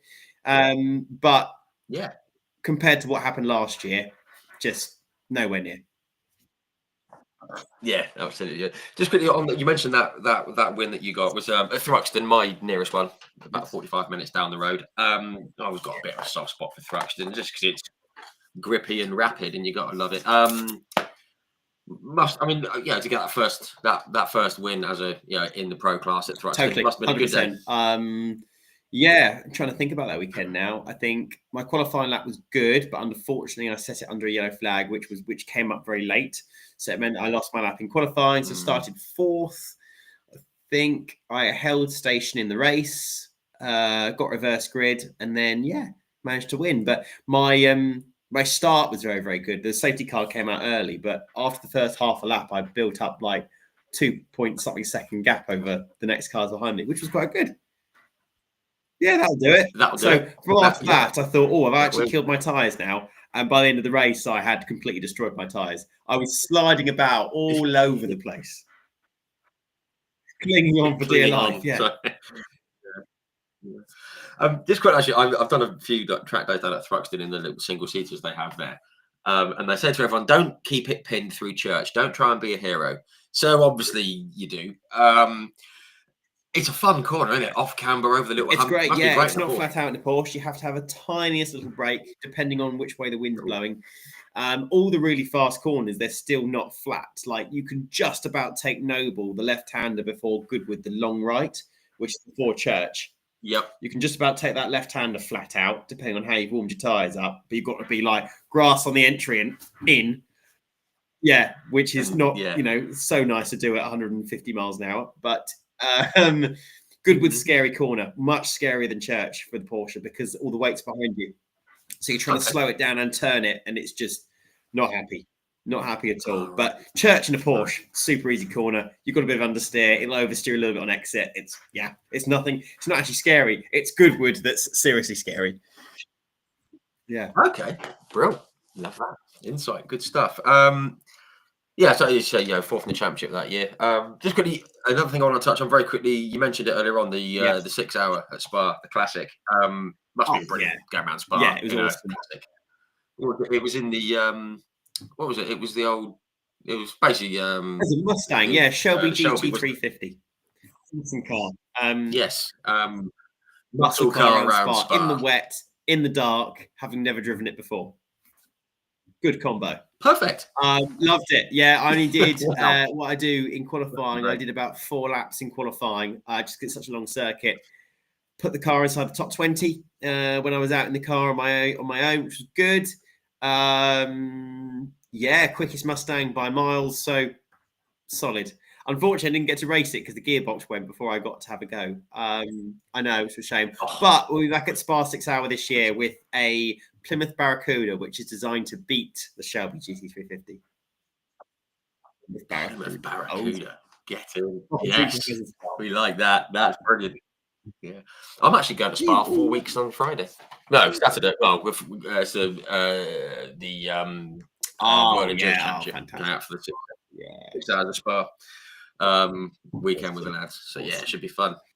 But yeah, great place, good stuff. Okay, quickly before we get on to BTCC 2024. Strong 2023, targeting the title, I guess. Aim high. That's it. Yeah, I mean, full set was on trying to win the title last season. We ended up just missing out, but it was a close fight between all 4 of us.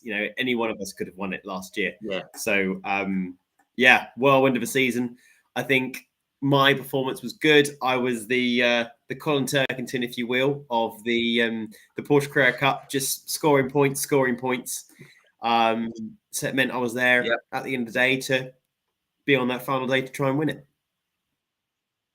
Yeah, absolutely. And I'll mention George because he won, but I had him on here about a fortnight before that, and he just said, if you'd have been speaking to me a week ago, I'd have been fed up because it was pre-Donington and it had all gone Pete Tong there, and he got turned around and all that, and it all. And I actually got here. I actually saw you guys in the Parc Ferme. I think you were there with. I think George was there. I think Angus was there.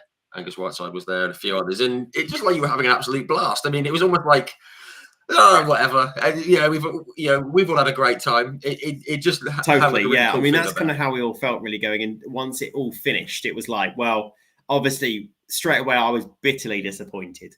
But then you see the bigger picture. You see actually what we've achieved as a family-run team, taking all the big guys, and to come that close was just fantastic. At the end of the day, I think we did a bit of a look into it, and I think we got the setup wrong. But we'll never really know. Right. Either way, that Century Motorsport car was on rails, and fair play to them, basically. Yeah. It was. I was just watching George go. What just great.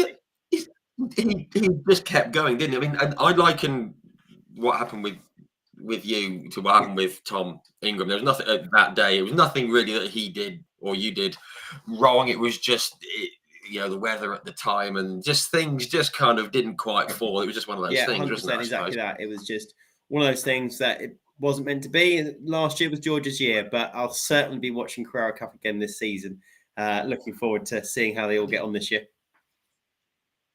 Yeah, absolutely right. And it looks good. I've just seen Ollie Jackson's put his new livery out. Yeah, I know. I like that a lot. Yeah, I like. I really like James Wallace's livery as well. The bright pink, really cool livery. Yes.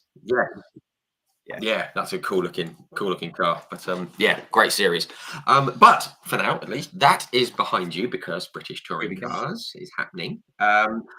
Perfect timing, Defan Evans. How did the WSR drive come about? Gosh, that's a question. We were in talks with WSR anyway about me trying to do something with them, and it was the bit of information that came back was basically, we'll see how you get on in the 2024 season. And when conversations started to get a bit more serious was after the first race at Silverstone, where I came from 6th on the grid in torrential conditions to win by 7.5 seconds or what it was. I was in the BIDC grandstand clapping more than politely at that. I appreciate that. It was one of those. The Formula 4 got sent out, then it got red flagged, and then they went, right, guys, you're on. Yeah. And we went to the grid, and I thought, there is no way this is going to start. Surely, what? You're like, but you've just red flagged and these then we're guys. going like 3 times speed down the straights, much bigger tyres, so more aquaplaning. And I said to my engineer, I said, surely this is going to start on a safety car. And he went, no, you're going. And I was like, oh my word, okay. So I decided, you know what, I'm 4th in the championship. Let's go for it. And yeah, it was one of those drives where the whole race just came to me. The car felt incredible. I planned once we got past the first couple of laps, there was a dry line, not dry line, but a line with less standing water, I suppose, that formed, and just follow that line, and I felt good. But that was really when the talks became serious. And then after that event, we went into Brands Hatch. They were the same as your opinion of what happened on that day, that it wasn't really anything I did. So from that point on, it was trying to find the budget to make sure we can be on the grid for the season. Yeah, fantastic. And I'm not going to go into details, but I know there's been a few changes with WSR and the manufacturer they've been using and things like that. And it's not quite the same setup as before. But when you signed on the dotted line, as it were, you must have thought, crikey, this is pretty good. I mean, when we signed, it wasn't really, I don't think it really sunk in until a couple of days later, when I thought, actually, I'm actually doing this. This is bonkers. Now I'm kind of in the, pre-season testing. We've got media day on Tuesday. It's, yeah, I feel good. I feel good as a WSR driver. I feel confident. I just want to get in and get going, really. Yeah, absolutely. And just, I mean, I said off air, I mean, I've been following WSR since Formula 3 with the Mecca Hakkinen days and Rubens and guys like that. So I mean, and every time I see Dick Bennett, even though I've spoken to him loads of times, I still look at him and go, I know, because he's so into the details as well. So he knows exactly what's set up. Myself or Jake are trying. When we then get out the car, he'll then be scrutinizing me if I've lost any time in sector 2, sector 1, not quite put the lap together. It's so good. So good. I genuinely feel like a full factory pro. It is so cool. It really is. Really awesome. Is. That's fantastic. Just quickly, I mean, the first time you got in the car, I mean, you mentioned you've been out a few times and stuff. I mean, obviously different beast to the Porsche. Just what did you think of it the first few laps you turned initially, I put my foot down and went, is that it? Yeah, I was expecting launch, right, we're off. And I thought, okay, well, actually, this is manageable. The biggest bit, really, the car is fundamentally, compared to a Porsche, is easy to drive. It's not a hard car to drive. Right. But the biggest bit is all the things you've got to do as a driver inside the cabin to regulate boost temperatures and, all these different things inside the car, engine maps and all these things that I've not been used to. So that's taken a little bit more time. The start procedure, as much as I can't talk about what the start procedure is, very different to the Porsche. So I've had to get used to that. There's a lot going on. But the same, I feel very confident. I feel very there with everything. My speed seems to be really good. I seem to be there with Jake each time we kind of put a similar set of tires on and go on a similar setup. So that's really promising. I was expecting at Croft especially to go out and be a little bit off or whatever, and then we come in and I go, right, so what's the gap to Jake? And they go, you've done the same lap time, and I was like, oh really? So that fills me with a lot of confidence. Obviously, Jake is an incredible driver, very, very experienced. So he's been amazing to me. Everyone at the team's been incredible. But Jake has been so incredibly helpful, getting me up to speed and understanding how the car is meant to feel. You could talk to the engineers, talk to the mechanics, talk to Dick, and they can all explain, about the processes, how I should be doing it. But Jake knows how it feels, how it actually feels to go through the S's flat and what the car should be doing, or how the car feels on the brakes and corner entry.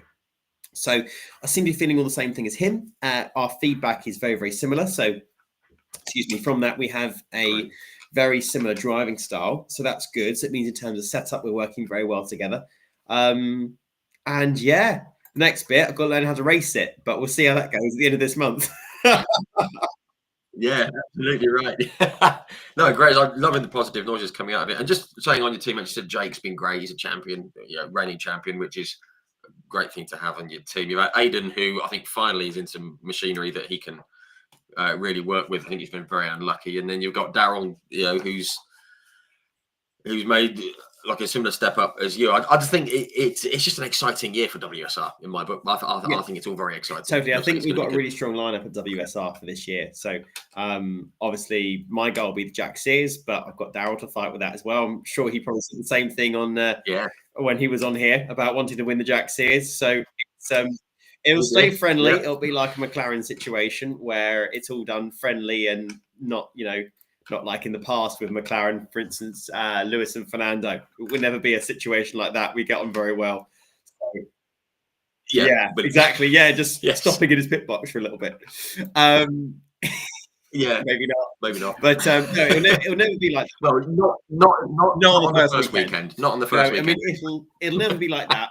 But as well, we're going to have a good friendly competition, I'm sure, this year, and it's going to get very competitive. So I'm looking forward to it all, really. Yeah, great stuff. And obviously the big absentee from the team is Colin, who's been there. He's obviously going to be around, I'm sure, at some events when he's not watching his lad Lewis. Well done to Lewis, actually, for driving a damaged car in the Fiestas up Snetterton. So well done, Lewis. But yeah, if Colin is around, will you be definitely. In fact, Colin was actually driving Jake's car on the first test I did at Brands Hatch.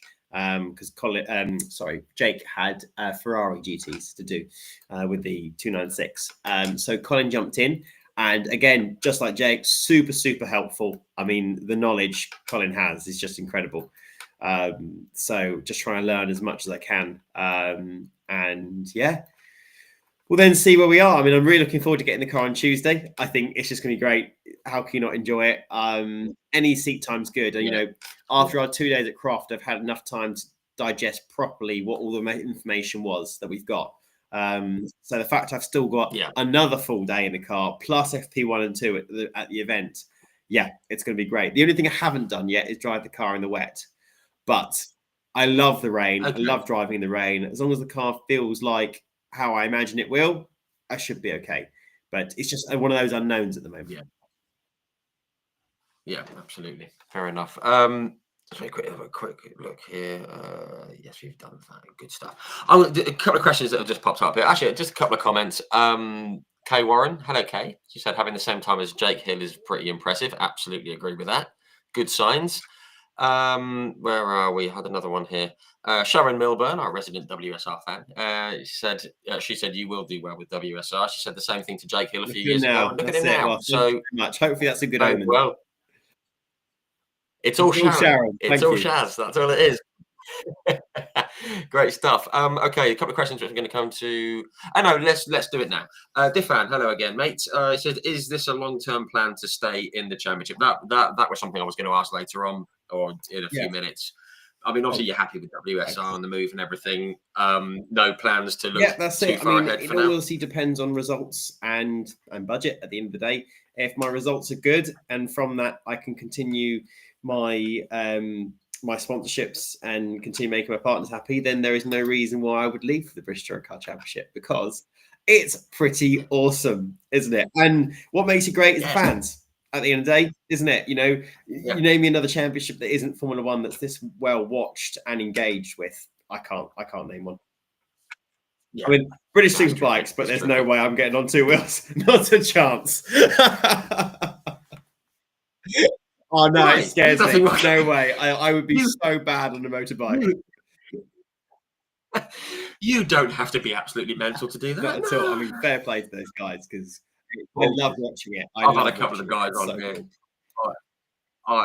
I love the bit of it. I've had like Shaky's been on here, and Ryan Vickers has been on, and Terry Reimer from way back, and Rob McElhenney's been on, a few bikers. I'm trying to get Tommy Bridewell, but I haven't got a bleeper. But they are mad. Great, They're yeah. absolutely mad, all of them. But yeah, brilliant. But yeah, it is. It's a fantastic series, and obviously I hope you stay in it for a while. You mentioned about the wet racing in the wet. Ollie Ettridge, hello Ollie, on YouTube. He says even back as a pro-am in the Porsche, you were insane quick in the wet. What's the secret, and where did you learn Well, it? if you book a Just day of racing in the tuition with UK, me, yeah. Ollie, you'll be able to find out, mate. Oh, But good answer. basically studying Good and answer. classics, I must say. Historic racing has set me up in really good fashion for being comfortable with the car sliding underneath me, and that's how you have to be quick in the wet. But also studying the track surface. I'll get technical now, but what's been at the event before, or what cars have been driving around the circuit before the event starts, so that you can gauge how much rubber's down, what kind of rubber. It gets really technical, but I'd say mainly historics and just sliding around and a bit of drifting. Yeah, it's getting a bit of a feel. Yeah, it's good. This is going back to the BSB. Tom Pledger said, "What about if it had stabilizers?" That's true, maybe, Still no. but I still think that I'd be a bit scared. Yeah, The and you just said sidecars. there's always You know what? sidecars. I If you saw can the find sidecars. I was coaching at Cadwell not that long ago, a couple of years ago, and they had the sidecars Yeah. there, and I didn't realize how quick they are. They're fast. They're Yeah, rapid, aren't they? crazy. Proper. Love it. Bonkers. I mean, the guy. I mean, I've had Steve Webster on Yeah. here, like the sidecar guy. And he was the driver. And I said, "Do you ever fancy getting on as passenger?" He was like, "No, don't be so stupid. What are you doing that for?" Yeah, maybe not.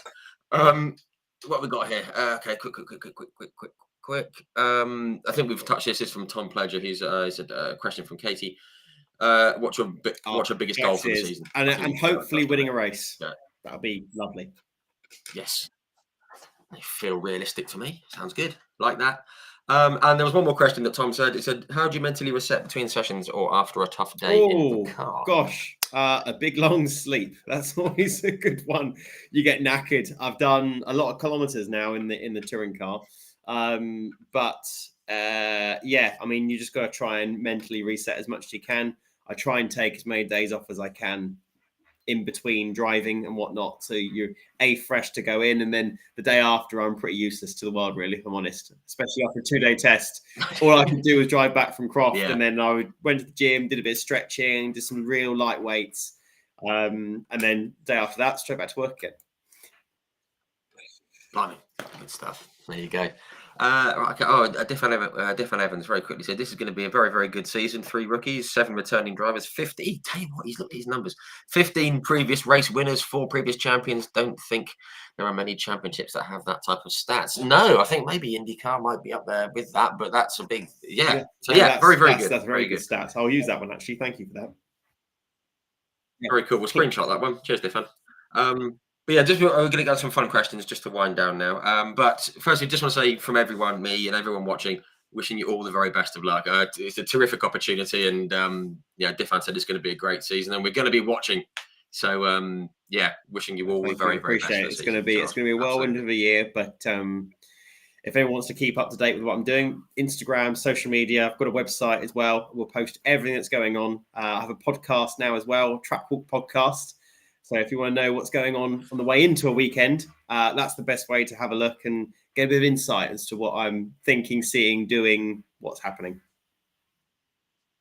Fantastic. So there you go. Give Charles a follow across all of those. Check out the podcast as well. And merchandise. Yeah, merchandise coming as soon as I can finish getting it sorted. It will be as cheap as we could possibly do it. And I would love to see as many of you as possible in Charles Rainford caps and t-shirts and jackets when we're up Knock Hill, gilets like this one I'm wearing. Yeah, there we go. There you go. That's it. Even in the middle of summer, gilet at Knock Hill. Yeah, good stuff. So, folks, when it all drops, when it gets launched, lots of Charles Rainford merchandise. Please, we want to see that because it all helps. Diffan, are you at Media Day on Tuesday, Rich? Yes, I am. I'll be there late morning. So we'll see you there. Great stuff. Right, okay. Little fun questions. We always run over. I always say an hour and a half. It's never an hour and a half. Never mind. I know you've got to be up and out tomorrow, so we do this pretty rapidement. General fun questions. Did you have a favourite driver when you were young? Gosh. Many. I mean, one of which was always Jenson Button. Just because, that was my kind of time watching Formula One and everything. Really respect him. To be fair, I also big John Cleland fan, only because I shared with him in that race in 2019, and he is an absolute legend. He's brilliant, amazing! What a guy! Brilliant. One of my favourite human beings in the world. He's brilliant. Yeah, he's been on more recently. Derek Bell, because I met him when I won the race at Le Mans. He was presenting the trophies. I then saw him subsequently a few weeks later at Goodwood when I was instructing. And I said, "Oh, lovely to meet you. I'm Charles Rainford." And he went, Charles Rainford. I recognise that name. I said, "Yeah, you may do. You handed me a trophy at Le Mans a few weeks ago." And ever since that moment, he's always made a point of saying hello to me. He remembers my name, everything. Just an incredible guy, because he doesn't need to. He doesn't need to do any of that, but he always makes a point, which is just amazing. So Derek Bell is my new favourite driver of all time, because he's just a legend. Absolutely. Also, Derek Bell, I remember watching him when I was a kid. I was born in 81, so I remember watching Le Mans or HC highlights, and I bumped into him very briefly at Goodwood last year. And I really wanted to ask him to come on here, but he was hurrying off to get in a car somewhere. And I said, Mr. Bell, because he's not Derek, he's Mr. Bell. Can I get a quick photo? And he goes, "Yeah, no problem at all." And I said, "I was going to ask you something, but you're in a hurry." He goes, "Oh, I'm so sorry, I've got to go." But he was so polite, and he was apologising to me for having to go. It was like, "You're Derek Bell." I know, totally. Mate. But yeah, very, very cool. I've just seen a little comment. Creasy, hello. Yes. All right, Creasy. Thank you, sir. I appreciate it. I'm sure I will catch up with you on Tuesday. Absolutely. Evening, Creasy. I don't know if you're still out at Disney World, but that's where you have been. But I hope it's been a great trip. Been keeping an eye on it. Hang on a minute. Creasy can't wait to send him. Yeah, good stuff. Right, okay, very quickly. James Seal has just questioned, how ready are you for the BTCC Very, season? I think. Very, I assume. Yeah, I mean, we'll hopefully know more once we do the first free practice sessions. But I feel, ready, raring to go. I just want to go racing now. Yeah, fantastic. Good stuff. Sorry, James, we are just winding down, but you can watch this one back, my friend. No problem at all. Okay, fun questions. Similar to the last one. Any driver you particularly look at now and think, he's a bit good? In any series? Yeah, I mean, Formula One at the moment. I'm a big Formula One fan. I do like it. I listen to the podcast. I like to know what's going on inside everything. But anyone in that top 10, you've got to respect them, haven't you? They're just incredibly good drivers. I mean, I'm a Lewis Hamilton fan. I'm a George Russell fan. I'm a Charles Leclerc fan. I'm a Lando Norris fan. I'm a fan of all of them. They're just, there's a lot of good ones, especially at the moment as well. So I think it's hard to really put a thing on it. I think the biggest driver I respect, though, is Max Verstappen. He is just a raw, natural, amazing driver. He really is. Yeah. I know. And the whole race, just incredible. He just metronomic as well. I mean, it was, just personally, man, this year, I'm liking the look of like Kimi Antonelli and Isaac Hadjar. The future, I'm sure. Absolutely right. Just see Michael Creasy landing. Oh, goodness me. He lands from Florida at 6:30 at Gatwick. He hopes to be there by 9:30. Blimey, you'll be racing me up the M1. So you'll be flagging then, Creasy, at about, 1 o'clock in the afternoon? Yeah. Creasy, I'll buy you a coffee, mate, if you're if you need one. A small one, obviously. Flat white. Spending that much. A small one. Baby Chino, you get those. Just foamy milk. There you go. That's it. Job done. Nice one. Okay, what we got here? I was going to say, do you follow anything apart from BTCC? Obviously, F1's the major one, but this is one I like asking though. Do you have a pre-race ritual? Put your, I don't know. I definitely have lucky pants. Left boot on. Yeah, I do. In fact, I actually went and bought more pairs of the lucky pants, so I have more pairs of lucky pants. because to me, if I don't know which one those Brilliant. lucky pants are, they're all lucky pants. That's no, Logic. that I like was that was up here. That was stored. That is Yeah. dialed However, in. not too That's much. I always like to listen to a bit of music. You know, think about what we're doing, sit down with the engineer, find out what. I mean, I'm very detail orientated. But nothing major, such as like put one glove on first, always put one seatbelt in first. None of that. I just kind of get in, sort myself out, send it. yeah, top job. Good stuff. Oh, Creasy's just Whiskey. said Oh, whiskey. blimey. That's a strong one. I Yeah. mean, I've got some. I think I've got some cranberry and raspberry sparkling water. I can bring that with me, Creasy, if you fancy it. There you go. Job done. That counts. Okie dokie. Have you got a favourite circuit to race on? I think we touched on this before. And is there one that you love to race on? I mean, the Le Mans circuit was probably both those. We could kind of say it was always one I dreamed of racing on. And now, in my opinion, is the greatest circuit in the world. In the UK, it's Brands Hatch on the Grand Prix circuit, especially. But Correct. circuit in the world, it just has to be Le Mans. It's just incredible. And one day, I will do the big race. Oh, yes. Yeah. Yes, I'd love to see that. With all the people That's in it, China. merch. Yeah. Merch. I tell you what, if I make it that point, it's just like hats flying everywhere. No problem at all. Yeah, that's it. Banners, that's it, exactly. Okay, let's do a couple here. Your favourite car that you've raced and one that you'd like to race? You know what? I think probably have to go for the moment the Porsche Cup car. The touring car is very, very cool. Or some of the historics I've raced, like a Group 1 Ford Capri. That's a properly cool car. And it is great fun to race. So probably going to go with that one for the moment. I would love to get the chance to race like a low drag E-Type or a Can-Am car, like a low T70 or McLaren M1B, something like that, or like a Chevron. That'd be very, very cool.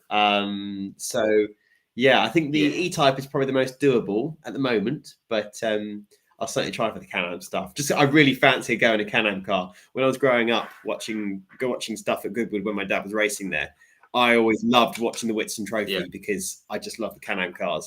So to then drive one would be very, very cool. Aren't they?